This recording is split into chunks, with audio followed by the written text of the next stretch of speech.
Esse vídeo é para que todo mundo pense comigo por que da necessidade da Revolução Brasileira. É necessário porque muitas pessoas acreditam que advogar nesse momento uma Revolução Brasileira é uma postura extremista. O que eu quero demonstrar é que não se trata de uma postura extremista, se trata de uma postura necessária. Se trata de estarmos diante de uma janela de oportunidade onde nós não podemos deixar passar. A classe trabalhadora só tem como alternativa, num país como o Brasil, um processo revolucionário. Eu vou tentar explicar isso começando do entendimento de qual é o nosso quadro. Gente, nós estamos num ambiente fascista, um ambiente de lawfare, um ambiente onde o próprio presidente quer que retornemos ao que éramos 40, 50 anos atrás. Um ambiente militarista de perda de direitos sociais, um período de caça às bruxas, um período de fim dos avanços nas conquistas dos direitos humanos universais, uma crise política prolongada, uma falta de perspectiva. E tudo isso leva a uma radicalização política. Mas, gente, vamos pensar. Como que chegamos nesse quadro? E o que eu quero defender aqui nesse vídeo é que nós nunca rompemos com a forma como fomos inseridos na economia global. Jamais criamos uma burguesia nacionalista, por exemplo. Nunca atravessamos uma revolução de cunho popular que nos libertasse, que desse ao Brasil um caráter minimamente nacionalista para suas forças políticas, vamos dizer assim. O que eu estou dizendo é que o Brasil nunca conseguiu se tornar verdadeiramente independente no seu modo de inserção no capitalismo global. Se nós olharmos para a nossa história, perceberemos que todos os momentos de avanço, de desenvolvimento, de melhora nas condições de vida da classe trabalhadora vieram em momentos de conciliação de classe. Só que esses momentos de conciliação de classe são passageiros e dependem de uma conjuntura específica. E pior, a superação desses momentos sempre vem junto a uma reação exagerada, forte da classe dominante contra os trabalhadores. E é isso que eu vou tentar demonstrar nesse vídeo. O primeiro entendimento fundamental, gente, é o que eu acabei de dizer.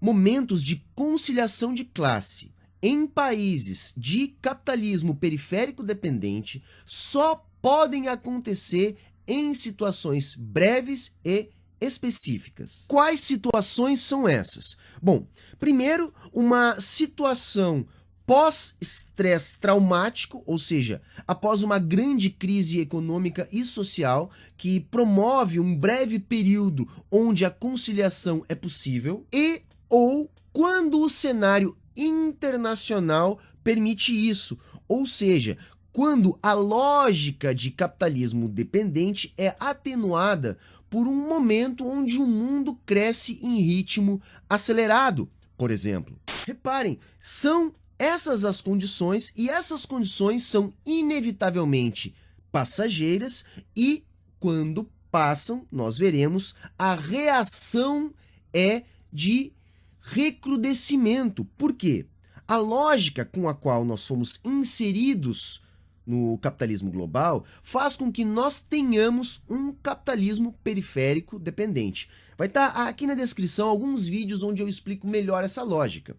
Só que, segundo essa lógica, a nossa classe dominante se beneficia deste modo de inserção. E como momentos de conciliação acontecem sem que tenha ocorrido uma ruptura com essa lógica, ou seja, uma revolução brasileira, ao terminar o período possível de conciliação de classes, a única coisa que resta para essa classe dominante é voltar a manter as estruturas que a fizeram classe dominante, ou seja, essas estruturas que fazem do Brasil um país periférico e dependente, profundamente desigual e subdesenvolvido. Então, querem ver? Eu vou tentar traçar aqui um resumo de como nós nunca nos libertamos da lógica com a qual nós fomos inseridos. Porque como que nós fomos inseridos? Bem, o Brasil foi inserido na economia global dentro de uma lógica colonial, ou seja, o Brasil era uma colônia de exploração que servia aos interesses da metrópole que pretendia se desenvolver com o Brasil. Depois tivemos uma independência negociada e uma monarquia que manteve tal estrutura. Então tivemos uma república proclamada por um monarquista e então tivemos um breve período após o estresse que foi a transição da monarquia para a república, um período de desenvolvimento positivista, bem breve, que foi totalmente abafado por uma reação da nossa classe dominante que mais uma vez manteve as estruturas produtivas e a inserção no Brasil dentro da lógica da economia global. Ou seja, o setor latifundiário oligárquico retomou o controle do Brasil e manteve a ordem das coisas por aqui. Bom, então quando é que vamos ter uma mudança? Vamos ter uma mudança somente quando, mais uma vez, setores descontentes da nossa elite vão patrocinar a Revolução de 30, que nada mais foi que a reação de setores da elite que estavam descontentes com a primazia paulista à frente da política brasileira. E dessa vez a condição pós-estresse traumático mais a conjuntura internacional de guerra permitiu um movimento de conciliação de classes e de desenvolvimento no Brasil. Dessa vez tivemos um período um pouco mais duradouro, sobretudo porque a condição internacional foi mais duradoura. E temos que lembrar também que a situação interna de conciliação foi propiciada por uma ditadura. E o que aconteceu? Bastou mudar a conjuntura internacional e passar o estresse pós-traumático da conjuntura local, as condições que permitiram o ambiente de conciliação mais uma vez se desfizeram e mais uma vez tivemos o retorno do projeto da nossa classe dominante de manutenção das estruturas que fazem do Brasil um país subdesenvolvido, de concentração de riqueza, periférico e dependente. Só que as medidas liberalizantes que vieram com a saída de Vargas logo são interrompidas pelo retorno do presidente. E agora o retorno de Vargas, neste momento, não é mais um retorno amparado por elites descontentes. Vargas retorna num caudilismo nacionalista de cunho personalista, algo que ia completamente contra os interesses das nossas tradicionais elites econômicas. Bom, para quem conhece um pouco da história, sabe que essa reação violenta dessa elite levou Vargas a uma solução extrema para a crise com o próprio suicídio. E o suicídio de Vargas, mais uma vez, produz um estresse pós-traumático que proporcionou o JK. E mais aí uns 2 anos e meio de paz que permitiram ao Juscelino conduzir mais uma vez uma política de conciliação que gerou desenvolvimento e alguns avanços para a classe trabalhadora. Só que mais uma vez, passado o momento que permitiu essa conciliação, houve mais uma vez a reação desses grupos tradicionais dominantes no Brasil. E mais uma vez o governo foi desestabilizado e o projeto que permitia uma conciliação de classes mais uma vez foi solapado pelos interesses da nossa burguesia. E aí o que aconteceu, gente? O longo período Vargas, mais todo o período subsequente, que também foi de muita instabilidade, fez com que houvesse uma necessidade muito grande de recrudescimento dessa burguesia. E como que isso se manifestou? Bom, isso se manifestou no golpe civil-militar de 1964. 64 não foi um momento de conciliação pós-traumático, foi um momento onde a elite assumiu o controle para impor o seu projeto, solapando, passando por cima das instituições burguesas democráticas. O que demonstra pra gente que as instituições burguesas só são um valor para os capitalistas quando atendem aos seus interesses. Quando não atendem, eles não se furtam de desviar o caminho e optar por soluções autoritárias. De 64 a 85, tivemos um período de desenvolvimento e concentração da riqueza. Gente, vamos ver o seguinte, no plano internacional, nessa época, era importante demonstrar um crescimento capitalista na América Latina. Afinal de contas, era um momento de Guerra Fria. No plano local, era fundamental atender aos interesses da classe dominante. Portanto, era fundamental garantir os lucros desses grupos que fizeram tudo isso para voltar ao poder no Brasil. E aí então vem o período 1985-1994. Esse período foi o caos. Primeiro porque o cenário internacional mudou, final da Guerra Fria, fim da necessidade de demonstrar algum desenvolvimento na América Latina. Também passou aqui o estresse pós-traumático, que proporcionou um estado de exceção. Então a ditadura ficou insustentável, teve que abrir para um governo civil. Esse governo civil pegou uma batata quente, que foi o saldo do desenvolvimento custeado por empréstimos em dólar durante a ditadura, todo o saldo daquela indexação maluca que gerou a superinflação, e mais uma vez tivemos uma crise prolongada, que produziu mais um estresse, que gerou um estresse pós-traumático, pós-94, que mais uma vez proporcionou um ambiente que permitiu uma conciliação de classes.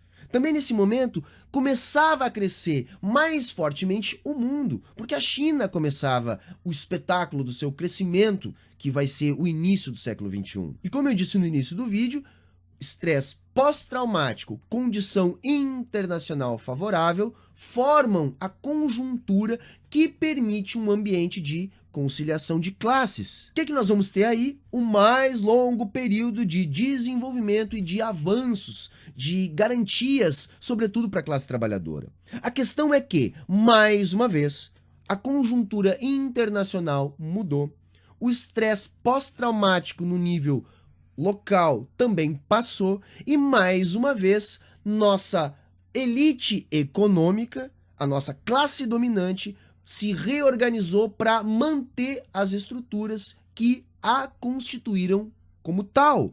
Ou seja, todo o período de desenvolvimento que tivemos, de 94 até poucos anos atrás, foi mais uma vez destruído com violência e com rapidez quando foi necessário. Justamente por quê? Porque esse ambiente de conciliação de classes antagônicas é impossível no médio prazo, quanto mais no longo prazo. Ou seja, sem uma mudança estrutural no Brasil, sem uma revolução brasileira, jamais nos livraremos dessa dinâmica. Reparem bem, o que nós estamos vendo agora? Estamos vendo uma perda de direitos, uma elite que mais uma vez está voraz no sentido de garantir que o Brasil vai se manter na sua condição dentro do capitalismo global. A própria mudança no plano externo faz com que a centralidade do capitalismo também exija mais do Brasil, ou seja, estamos totalmente nus. Todos os avanços não significam nada. E por que não significam nada? Porque nunca houve uma independência no Brasil. Essa independência, ela é condicionada por uma transformação, por uma revolução. Em toda a nossa história, nós só crescemos e só melhoramos as condições de vida dos trabalhadores como um reflexo de questões que estão alheias à classe trabalhadora. Como eu tentei demonstrar aqui, essas condições alheias à classe trabalhadora que proporcionam breves momentos de conciliação de classe, quando esses momentos são desfeitos, a reação vem forte e a classe trabalhadora perde tudo o que conquistou e se mantém na mesma situação de exploração. Daí a importância desse vídeo. Por quê? E agora? Mais uma vez estamos diante dessa situação. Mais uma vez estamos diante de uma crise prolongada no Brasil. E essa crise prolongada sugere duas coisas. Uma, a reação autoritária da classe dominante e um estado de exceção.